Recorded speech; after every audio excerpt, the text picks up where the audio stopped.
trembler devant moi. Bouh! Vous avez peur, hein?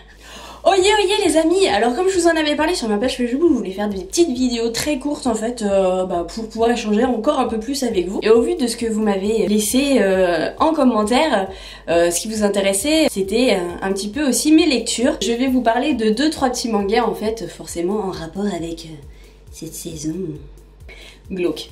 Alors nous allons commencer tout de suite, je vais mettre un peu plus de lumière, parce que sinon on verra rien.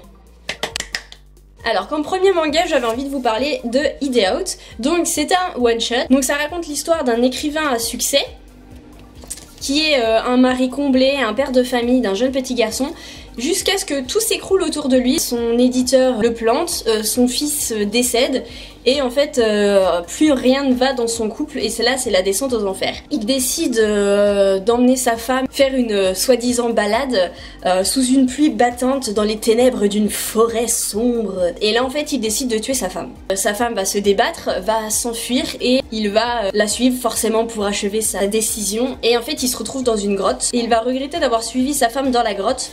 Donc grotte assez sombre, car au moment où il tue sa femme, il y a un petit garçon qui apparaît derrière lui et qui dit « Maman, maman !» Et il va décider de sortir de cette grotte, malencontreusement il va tomber sur une autre personne et il va ne plus retrouver la sortie. Du coup il décide d'écrire son histoire, qui est ce magnifique bouquin, qui sera sûrement sa dernière histoire.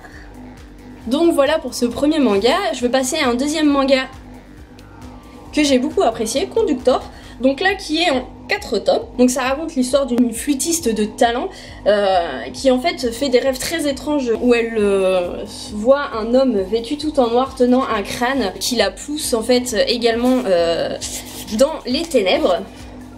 Voilà, qu'elle va voir un spécialiste pour expliquer ses rêves étranges et à côté de ça il va y avoir en fait une enquête qui va être ouverte sur la découverte d'un squelette sans tête momifié dans un appartement juste à côté de chez elle. On va se rendre compte que les deux histoires sont liées et là le passé qui semble avoir été oublié remonte à la surface et il y a toute une intrigue là-dessus et c'est assez sympa. Là ça joue un petit peu plus sur la psychologie que l'autre où là c'est vraiment les images en fait qui nous terrifient un peu plus. Là c'est un peu plus réfléchi au niveau de la psychologie mais c'est vraiment sympa. Un autre petit manga que j'apprécie particulièrement c'est celui-ci, donc Catacombe, qui est également en 4 tomes. C'est réalisé par un auteur français, donc voici un petit peu des graphismes que vous pouvez retrouver dans le manga. Donc en fait ça raconte l'histoire de cette jeune femme, Anae, qui vient s'installer sur Paris un soir avec un ami.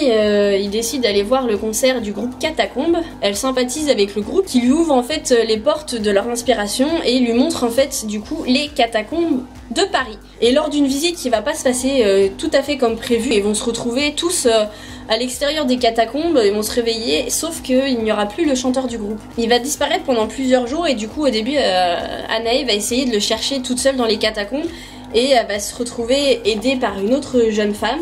Et donc vous voyez il y a des choses un peu cheloues qui se passent dans les catacombes et après bizarrement le chanteur du groupe va réapparaître comme si de rien n'était avec un comportement assez étrange et du coup ils vont continuer quand même à creuser les catacombes pour savoir le pourquoi du comment et à la fin en fait on se doute pas du tout de ce qui va se passer et c'est vraiment sympa. Alors je vais vous parler d'un autre manga qui est assez connu, ça va être Judge. Ça va être tout ce beau monde qui vont se retrouver kidnappés et ils vont se réveiller dans un vieux tribunal et toutes les 12 heures en fait ils vont devoir voter pour sacrifier une personne. Toutes les 12 heures il y a une personne qui va mourir et on sait pas du tout qui c'est qui manigance ça, si c'est quelqu'un qui est parmi eux, si c'est quelqu'un de l'extérieur, on sait pas du tout ce qui se passe. Il faut vraiment arriver à la fin du 6e et dernier tome pour savoir en fait qui est à l'origine de tous ces meurtres. Franchement à la fin, bon quand je l'ai lu j'ai fait mais what the fuck.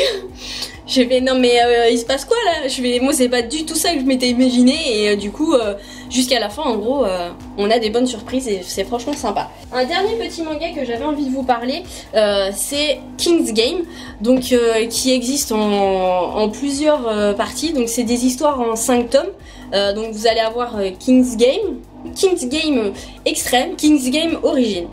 Ce que je trouve sympa, moi ça me fait penser un peu au film Battle Royale. C'est toute une classe d'élèves qui se retrouvent à recevoir un message un peu suspect qui leur dit que toute la classe doit participer au jeu King's Game et que les ordres sont absolus et qu'aucun abandon ne sera toléré. Et du coup avec, pour commencer, le premier ordre qui ordonne à 2 personnes de s'embrasser. Ils exécutent l'ordre et tout, et direct après, tout le monde reçoit un SMS comme quoi l'ordre a bien été exécuté, voilà. Dès le lendemain, ils reçoivent forcément un deuxième ordre. Une des deux ne veut pas exécuter l'ordre. Le temps est écoulé et ils reçoivent un SMS leur disant que les 2 élèves n'ont pas exécuté l'ordre et ils sont condamnés à la pendaison. Et oh, genre ils y croient pas trop, nanani nanana. Et en fait le lendemain, quand ils y retournent en classe, on leur dit que les 2 élèves ont été retrouvés pendus dans leur chambre respective. Et là, ils commencent tous à flipper. Donc voilà, c'est une histoire assez sympathique. Lumière. Alors c'est la fin de cette mini vidéo sur quelques-unes de mes lectures. N'hésitez pas à me partager votre ressenti, vos commentaires sur la vidéo ou sur les mangas que je vous ai présentés. À lâcher un petit pouce bleu, à vous abonner à la chaîne, allez faire un tour sur ma page Facebook, je vous laisse le lien en description.